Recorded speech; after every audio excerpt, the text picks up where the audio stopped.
Hello दोस्तों, आप लोगों का स्वागत है मेरे को न्यू ब्लॉग में। आई होप आप लोग एकदम ठीक होंगे और आपकी एसीएल रिकवरी अच्छी चल रही होगी।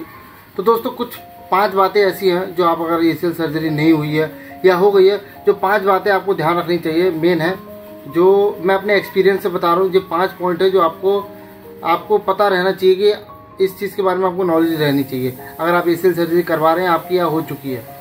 ठीक है, तो दोस्तों पहला पॉइंट जो है वो है रिकवरी टाइम लंबा होता है। मेंटली रेडी रहो। देखो क्या होता है कि जो मैं बता रहा हूँ वो बायो स्क्रू के लिए बता रहा हूँ, मैं फाइबर टेपिंग का तो मेरे को पता नहीं है। बायो स्क्रू सर्जरी में क्या होता है, देखो आपको टाइम लगता है सर्जरी होने के बाद। ये सर्जरी आप करवाने जा रहे हो तो आप याद रखना, आपको इस प्रोसेस में जो आपने सर्जरी करवा ली है या करवाओगे तो इसमें थोड़ा टाइम लगे आपको रिकवरी करने में। हो सकता है आपको 1.5 महीना लगे या 1 महीना लगे चलने में, है विदाउट वॉकर, विदाउट ब्रेस। है मेरे को इस समय 2 महीने हो चुके हैं तो मैं विदाउट ब्रेस मैं चल लेता हूँ। देखो है, तो इसमें ये लंबा प्रोसेस होने वाला है। ऐसा नहीं है कि आप 10 दिन बाद ही जिम चल जाओगे, 10-15 दिन बाद भी दौड़ने लग जाओगे, ऐसा नहीं है। टाइम लगता है इसमें, 1 महीने 1.5 महीने प्रॉपर आपको ठीक होना है। प्रॉपर लिगामेंट अपनी मांसपेशियों से जुड़ने में कम से कम 6 महीने तो लगते हैं। और इसके बाद आप अगर और भी स्ट्रांग होना चाहते हो, मतलब प्रॉपर तरीके से, तो उसके लिए रिहैब करना पड़ेगा प्रॉपर तरीके से। तो इसमें टाइम लगता है, ऐसा नहीं है ये 10-15 1 महीना 1.5 महीने का खेलो, ऐसा नहीं है। दूसरा पॉइंट वो है फिजियोथेरेपी ही असली सर्जरी है। देखो क्या होता है, जैसे कि आपकी एसीएल सर्जरी हो गई, डॉक्टर ने अपना 30% काम कर दिया, 70% जो रहता है मेन हमारा एसीएल सर्जरी में वो होता है रिहैब, हमारी फिजियोथेरेपी।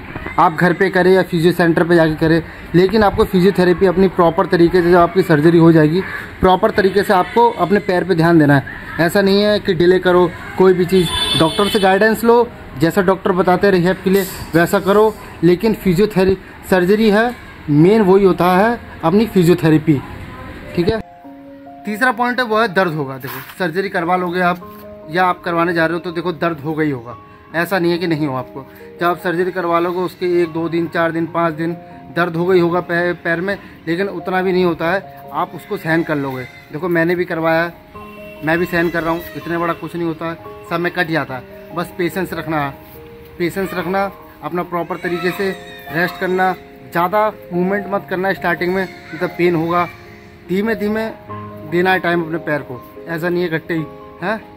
तो दोस्तों देखो चौथा पॉइंट जो है कि देखो सबकी रिकवरी अलग अलग होती है। ऐसा नहीं है कि सबकी जिसने एसीएल सर्जरी करवाई है सबकी रिकवरी एक जैसी हो, नहीं ऐसा नहीं है। सबकी बॉडी अलग अलग होती है, हीलिंग पावर अलग अलग होती है, तो सबकी रिकवरी अलग अलग होती है। कभी भी किसी की भी रिकवरी अपने से कंपेयर मत करो। हो सकता है आपको 1.5 महीना लग जाए चलने में, हो सकता है 2 महीने लग जाए, हो सकता है 2.5 महीने लग जाए, लेकिन क्या है किसी से कंपेयर नहीं करना है। अपने आप को देखना है किस तरीके से आपके हालात है उस समय, डॉक्टर से प्रॉपर गाइडेंस लेनी है, उस हिसाब से करना है। ऐसा नहीं है किसी का मान लो कोई चलने लग गया 1.5 महीने में तो आप भी एकदम कोशिश करने लग जाओ। कोशिश करनी है लेकिन प्रॉपर तरीके से। ऐसा नहीं है कि अपने आप को बेमतलब का फोर्स करने लग जाओ कि नहीं मैं चलूँगा।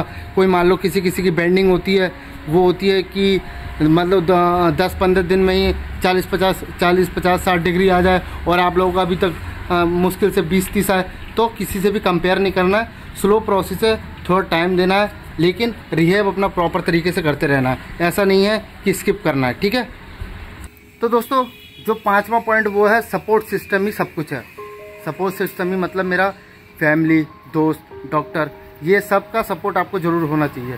देखो फैमिली एक तरीके से सपोर्ट कर सकती है आपको घर में, जैसे कि मान लो खाना पीना हो गया, वॉशरूम जाना है, ये फैमिली का सपोर्ट हो गया। दोस्त वगैरह हो गए, ये आपको मोटिवेट करेंगे, हाँ भाई ठीक हो जाएगा, कोई दिक्कत नहीं है, ये फैमिली सपोर्ट हो गया है।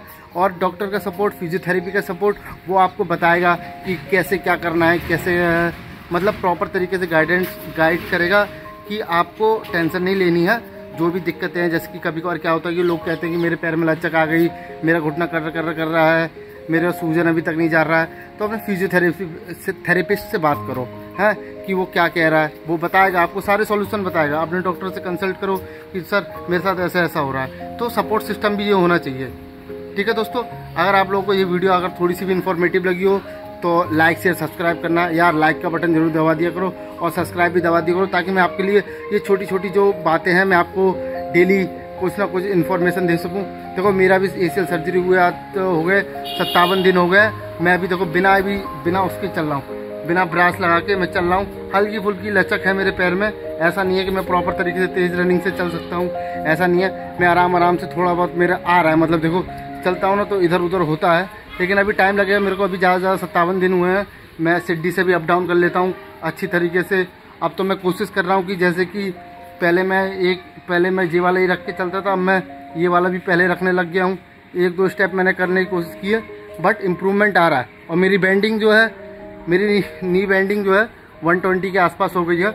मैं कोशिश कर रहा हूँ, देखो मेरे को 2 महीने हो गए हैं। ऐसा है कि किसी कोई तो कमेंट में बताता है भैया मेरे को तो 1.5 महीने में मेरी बेंडिंग हो गई थी, कोई बताता है 3 महीने हो गए थे। तो किसी से भी कंपैरिजन नहीं करना है। देखो अपनी रिकवरी होगी, जो हुआ है सो हो गया, जो हो गया। अपने आप को धैर्य के साथ सब कुछ करना है। अब जल्दबाजी नहीं करनी है, थोड़ा प्रोसेस स्लो होगा, लेकिन हार नहीं माननी है आप लोगों को।